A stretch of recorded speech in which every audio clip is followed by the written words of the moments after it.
Alright, so I may have gotten a little excited about getting this thing back together. So it's all done, almost.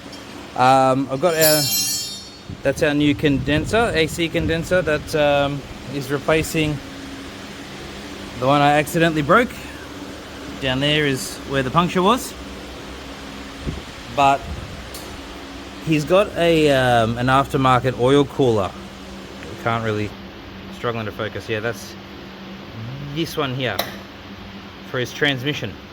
And it's hard to see, but it's pretty much rubbing up against the condenser on this side. So what I'm going to do is, yeah, see, there's barely an air gap on here, over there.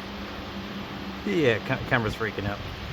So what I'm going to do is going to get some double-sided tape and just jam this in between the oil cooler and the condenser right there, just to give it a bit of padding and make sure that we don't get a puncture on a bumpy road. So yeah, just the fun little mods.